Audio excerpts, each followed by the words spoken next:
Gravitational potential energy ये काफ़ी ज़्यादा कॉम्प्लेक्स और काफ़ी ज़्यादा कंफ्यूजिंग टॉपिक है। आइए पहले इसका मतलब समझते हैं। देखिए पोटेंशियल एनर्जी का तो आपको मतलब पता ही है, position due to the position कह रहा हूँ, energy due to the position.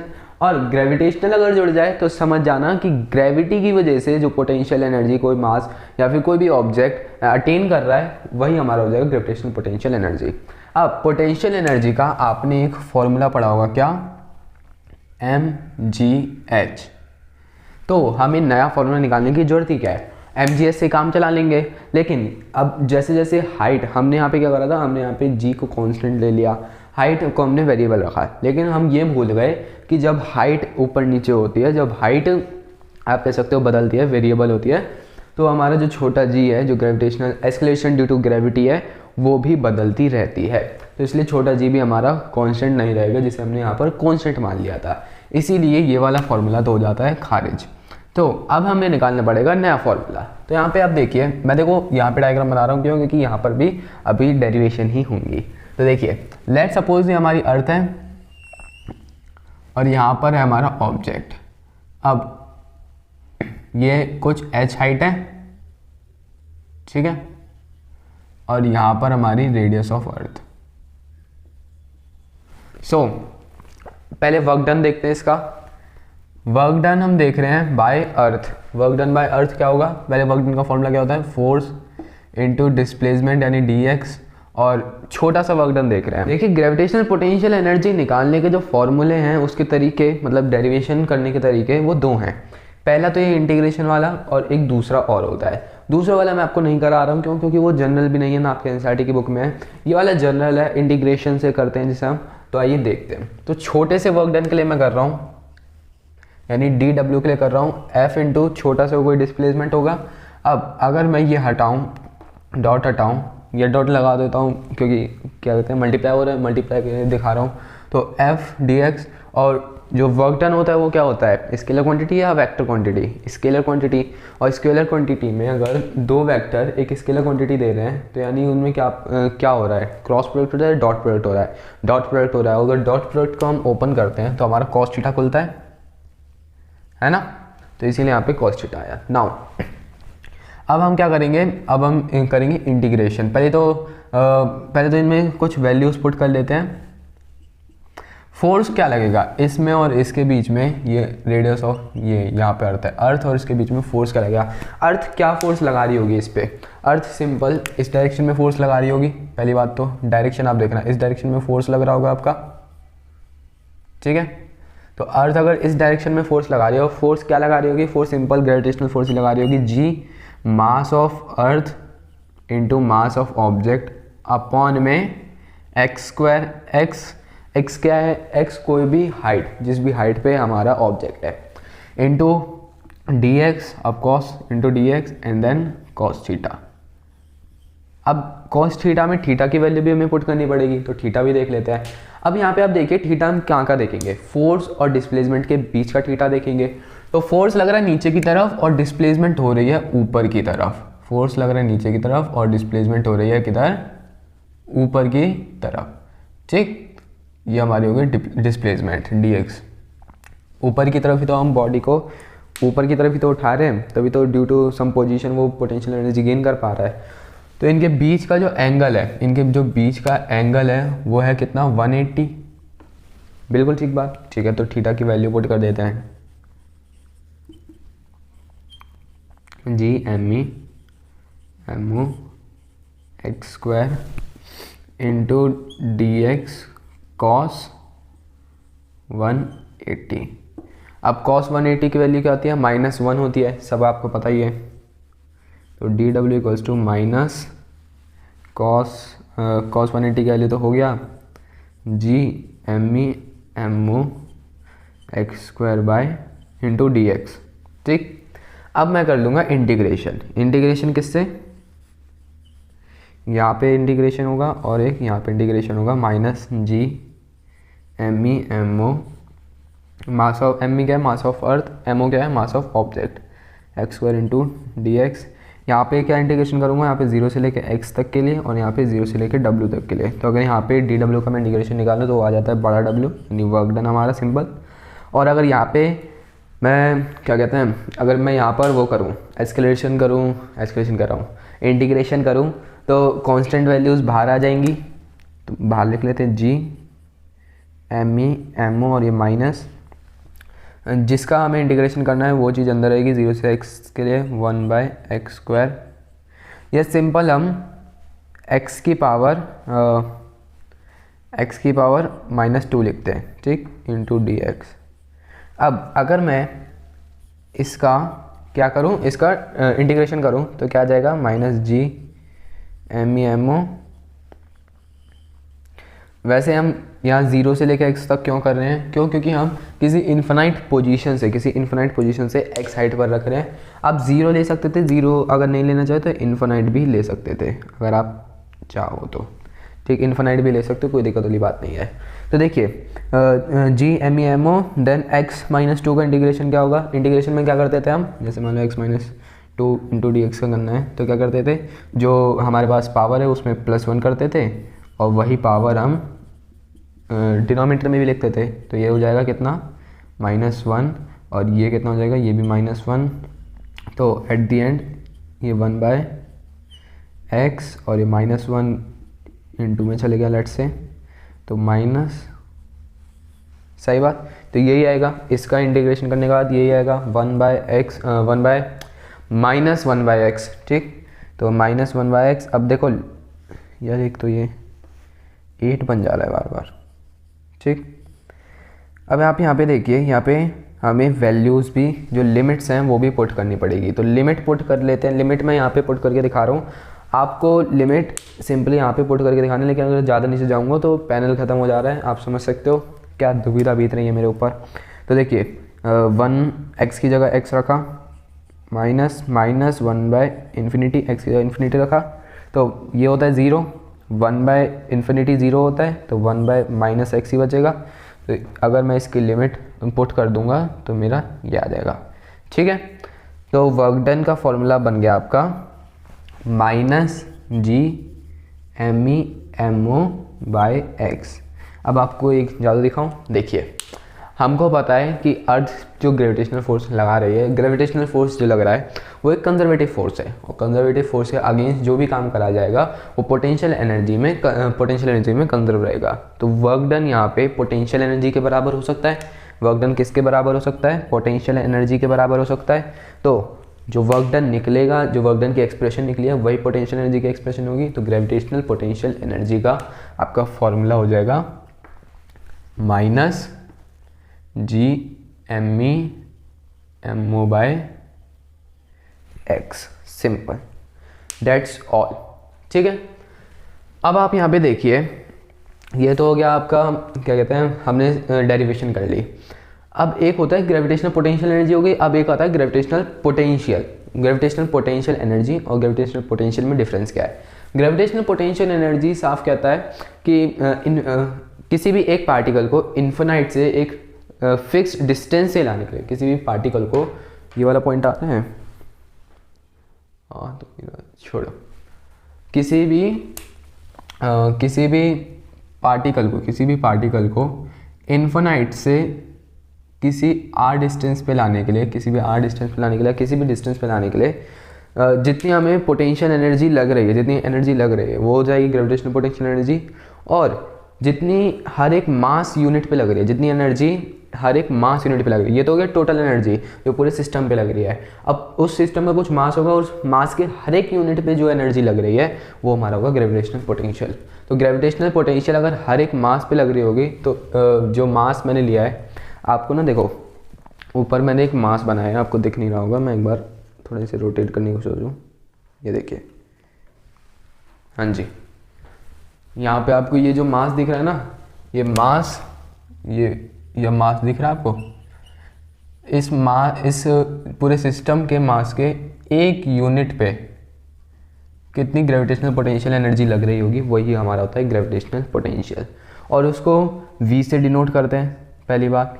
और अगर मैं उसका एक्सप्रेशन निकालने की सोचूं तो वो यही होगा, अब तो सीधा कर सकता हूँ ना, तो आपने मास देख लिया,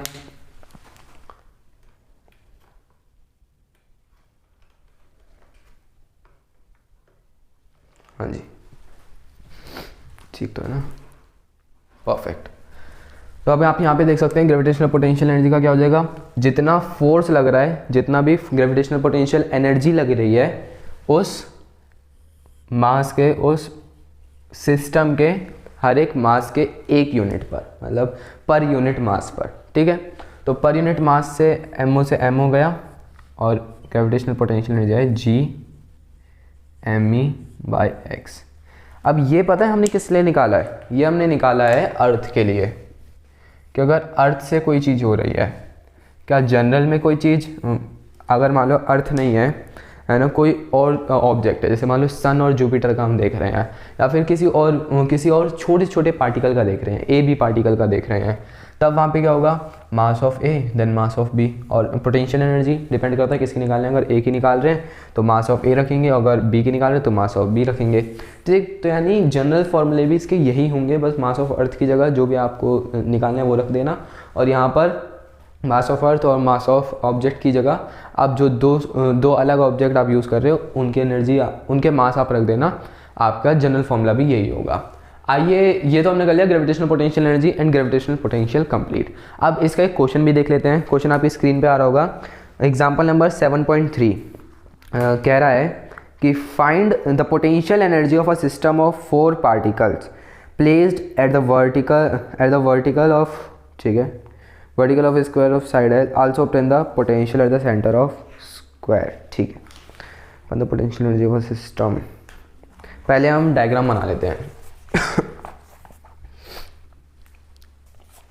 ठीक, ये आपको स्क्वायर दे रखा है, स्क्वायर के चारों वर्टेक्स पे मास दे रखे हैं, क्या इक्वल मास है। Find the potential energy of a system 4 particle are placed on the vertex of side. 4 particles हाँ इक्वल मास के दे रखे हैं, लेट से m मास के दे रखे हैं हमको, ठीक। Potential energy system, potential energy निकालनी है आपको पूरे सिस्टम की। तो पोटेंशियल एनर्जी कैसे निकालोगे, पहले आप इनको नाम दे दो, रेड कलर से नाम दे देते हैं, लेट से ये A, ये B, ये C और ये D।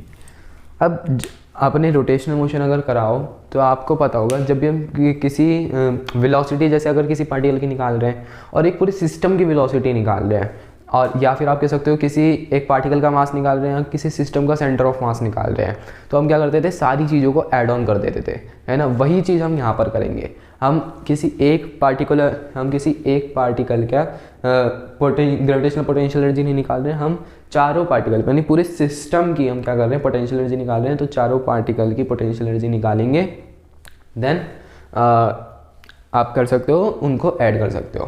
तो यहाँ पे काफ़ी सारी पोटेंशियल एनर्जी निकलेगी, जैसे मैं एग्जांपल आपको बता दूँ, ये देखिए ये अलग है, पार्टीशन कर देते हैं पहले। तो यहाँ पे देखिए हमने पार्टीशन कर दिया और कुछ पोटेंशियल एनर्जी हमने लिखी है।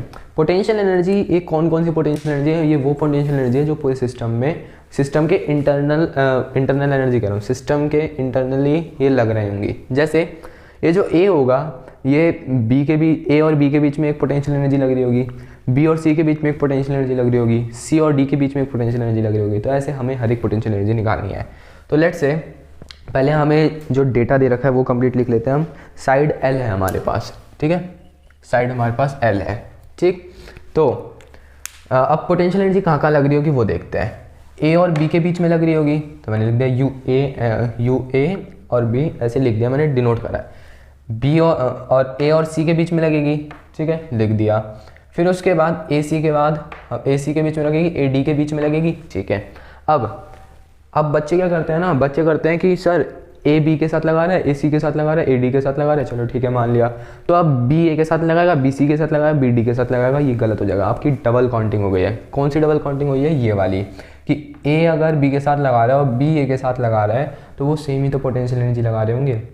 ये दोनों पोटेंशियल एनर्जी कोई अलग अलग थोड़ी है, ये एक ही तो पोटेंशियल एनर्जी है, तो इनको आप डबल काउंट क्यों कर रहे हो। तो बी जो ए पे लगा रहा है और ए जो बी पे लगा रहा है वो हमने पहले काउंट कर रखा था।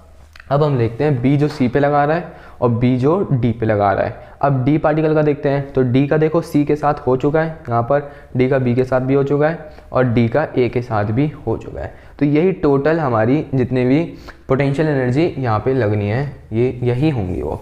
तो आइए इनका एक बार मैग्नीट्यूड भी ज्ञात कर लेते हैं।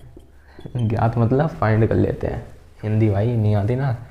तो देखिए ये माइनस में लगेंगी सारी, एम ई क्या है यानी मास ऑफ ऑब्जेक्ट, सब में एम है तो एम स्क्वायर लगाते चलता हूँ मैं, क्योंकि mass of object A and mass of object B, या फिर mass of object A mass of object C, या फिर mass of object A mass of object D, सब एम एम ही है, इक्वल मास है, तो एम स्क्वायर में लिख देता हूँ। और अपॉन में अब आप देखिए इनके बीच का डिस्टेंस क्या है, एल है, और ये वाला डिस्टेंस कितना होगा, ये वाला डिस्टेंस और ये वाला डिस्टेंस थोड़ा टेढ़ा बन गया, इसे ठीक कर लेते हैं।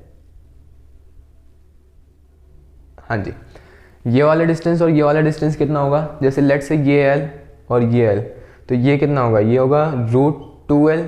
कैसे निकाला, Pythagoras theorem obviously, L square plus L square is equals to A C square. तो एल स्क्वायर कितना होगा 2l square A C square under root both side, तो कितना हो जाएगा ए सी आ जाएगा आपका √2 और l, ठीक। तो ये ए सी जो आपका होगा √2l होगा। तो नाउ इनका x क्या होगा, इनका x होगा सिंपल सा ए बी का x l। ए सी में देखें, ए और सी में देखें तो ए सी में क्या माइनस जी एम स्क्वायर तो लगेगा ही, अपॉन में √2l लगेगा, ठीक है। क्योंकि इनके दोनों के बीच का डिफरेंस, इनके दोनों के बीच का डिफरेंस कह रहा हूँ, इनके दोनों के बीच का डिस्टेंस जो है वो √2l ही है। अब ए और डी का देखें, इनके बीच का जो डिस्टेंस है वो तो l ही है, तो यही वाला सेम हो जाएगा minus G M square by l। B और सी के बीच का भी वही minus G M square by l। B और डी अब यहाँ पे डायगनली है, डायगनली में आप देख लो minus G M square by √2l। Distance का फ़र्क पड़ जाता है बस, और इसी में बच्चा गलती करता है। बच्चे सोचता है कि यार सब में एल एल है ना बच्चे, ये तो पहली बात तो ये तो मैंने भाई बहुत ज़्यादा सोच लिया। बच्चे ये सोचता ही नहीं है कि डी और बी भी तो लगा रहा होगा, ए और सी भी तो लगा रहा होगा, बच्चे ये सोचते नहीं है। बच्चे सीधा सोचता है कि ए बी के साथ लगा रहा है, बी सी के साथ लगा रहा है, सी डी के साथ लगा रहा है, डी ए के साथ लगा रहा है, बस निकाल दी। लेकिन ऐसा नहीं होता, डी भी तो बी के साथ लगा रहा होगा, ए भी तो सी के साथ लगा रहा होगा, ऐसे होता है। आपको हर एक पार्टिकल का दूसरे पार्टिकल से मैच करना, और गिनती में आपको डबल काउंट नहीं करना है कि अगर ए बी के साथ लगा रहे हैं बी ए के साथ लगा रहे हैं, आपको वो दो बार काउंट नहीं करना है, वो सिंगल ही है, उस सेम ही तो फोर्स है, वो सेम ही तो एनर्जी लग रही है। अब सी और डी का देख लेते हैं, ये भी एल ही है, तो आप यहाँ पे लिख सकते हैं minus G M square by L. अब जो नेट हमारी निकलेगी, यू नेट कह लो आप, या फिर आप यू ऑफ सिस्टम कह लो, वो क्या निकलेगी, वो निकलेगी इन सब की एडिशन। इन सब की एडिशन यानी U A B plus U A C plus U A D या D A, U B C plus U B D plus U C D. आ रही है, इस कैमरे की रेंज चेक करनी पड़ती है भाई। हाँ जी, नाउ अब आप यहाँ पे देखिए, मैं सारी वैल्यूज पुट करते चले जा रहा हूँ, इधर से पुट कर रहा हूँ। यू ए बी की क्या है minus G M square by L, ये एल थोड़ा ठीक से लिखते हैं नीचे से एल। अब ए यू ए सी क्या है, यू ए सी और यू बी डी इनको अलग रखते हैं, बाकी सारी चीज़ें लिखते हैं। कितनी बार आ रहा है, एक बार, दो बार, तीन बार, चार बार, तो यानी ये कितनी बार हो जाएंगे -4। सही बात, क्योंकि देखो बेसिक प्लस ही तो करा है। अगर इस पूरे को तुम x मान लो तो -x -x -x -4x होगा। वहीं पे अगर आप इसको y मान लो तो -y, और -y कितना हो जाएगा -2y। 2y कितना है आपका जी एम स्क्वायर बाय √2l। अब इनकी गणित लगा लो आप, इनमें कुछ कॉमन निकाल सकते हो तो कॉमन निकाल लो, वरना तो वैसे ही सॉल्व करना चाहो तो वैसे भी सॉल्व कर सकते हो। √2 दोनों में पहले तो इसे ही रैशनलाइज आप करना चाहो तो कर सकते हो, इस वाली एक्सप्रेशन को आप रैशनलाइज करना चाहो तो कर सकते हो। √2 नीचे मल्टीप्लाई कर दो, √2 पर भी मल्टीप्लाई कर दो, तो ये आ जाएगा -4 G M square by L. अब या फिर यहाँ पे 2 है ना और यहाँ पे √2 है, तो यहाँ से यहीं काटते हैं सीधा, ये हो गया √2 G M square by L. अब √2 की वैल्यू क्या होती है, √2 की वैल्यू आप सब भी जानते हो 1.4 होती है, तो 1.4 और यहाँ पे 4 माइनस माइनस प्लस हो जाएगा, तो कितना आ जाएगा 4Gm² बाय L माइनस लगाना मत भूलना। ये आपका आ जाएगा टोटल जो ग्रेविटेशनल पोटेंशियल एनर्जी या फिर सिंपल आप पोटेंशियल एनर्जी इस सिस्टम की निकालना चाहते हो। तो अब आपसे क्वेश्चन क्या पूछा गया है, एक और क्वेश्चन आपसे पूछा गया, ये तो हो गया पार्ट ए, नहीं एक ही पार्ट है, एक ही पार्ट में 2 क्वेश्चन पूछे गए हैं। पहले ये तो पहला क्वेश्चन हो गया, पहला पार्ट स्टार मार्क कर देते हैं। दूसरा पार्ट पूछा गया है कि अगर एक मास मान लो यहाँ पर रखा हुआ है, अब आप सेंटर पे रखा हुआ है, अब आप इसकी वो निकालिए, क्या ग्रेविटेशनल पोटेंशियल निकालिए। सिर्फ पोटेंशियल एनर्जी नहीं निकालनी है आपको, आपको सिर्फ पोटेंशियल निकालना है। तो पोटेंशियल के लिए ये वाला फॉर्मूला लगेगा। एंड अगेन लेट्स से इसको हम नाम दे देते हैं, इस पॉइंट को नाम दे देते हैं O। तो A और C कितना था, √2/L। तो A और O कितना होगा, AO होगा हमारा √2L/2, सही बात। तो अगेन यहाँ पे AO लगा रहा होगा, DO लगा रहा होगा, CO लगा रहा होगा, BO लगा रहा होगा, और कोई तो फोर्स लग नहीं रहा होगा। तो सिंपल सी बात, अगर मैं एक का निकाल के 4 से मल्टीप्लाई कर दूं तो कोई दिक्कत वाली बात नहीं है, बिल्कुल नहीं है। तो अगर मैं निकालूं, अभी देखो मैं रफली कर रहा हूं, या फिर चलो करते हैं फॉर्मेट में ही करते हैं। यहाँ पे हल्का सा पार्टीशन कर दिया है। ये दूसरा पार्ट चालू हो रहा है क्वेश्चन का। दूसरे पार्ट में क्या है, दूसरे पार्ट में अब सीधा मैं निकाल रहा हूँ ग्रेविटेशनल पोटेंशियल जो लग रहा होगा A और O के बीच में, वो कितना लग रहा है, -Gm। अब O का निकालना है। अब आप यहाँ पे देखिए ग्रेविटेशनल पोटेंशियल जो हम लगा रहे हैं वो लगा रहे हैं, इसको हम स्टेशनरी मान रहे हैं, और A को इसकी तरफ ला रहे हैं, B को इसकी तरफ ला रहे हैं, C को इसकी तरफ ला रहे हैं, और D को इसकी तरफ ला रहे हैं। तो जिस ऑब्जेक्ट को हम कहीं से उठा के कहीं की तरफ ला रहे हैं, मतलब इन्फिनिटी से उठा के किसी x पॉइंट पे हम ले जा रहे हैं, तो उसी के पर मास यूनिट पर हम ग्रेविटेशनल पोटेंशियल एनर्जी की पर यूनिट पर ही हम ग्रेविटेशनल पोटेंशियल निकालते हैं, ठीक है। तो हम A का ही मास लेंगे इधर। तो A का मास कितना है, A का मास सिंपल सा m है, अपॉन में इनके बीच का जो वो है, इनके बीच का जो डिस्टेंस है वो है हमारा √2L/2, जो कि टोटल हो जाता है, ये ऊपर चले जाएगा, रेसिप्रोकल हो जाएगा थोड़ा, Gm/√2L, और थोड़ा सिंप्लीफाई करें तो हो जाएगा √2/Gm/L। नाउ यहाँ पे 4 पोटेंशियल लग रहे हैं, 4 पोटेंशियल लग रहे हैं यहाँ पे, एक AO, एक BO, एक CO और एक DO। तो अगर मैं ये कहूँ कि BO पोटेंशियल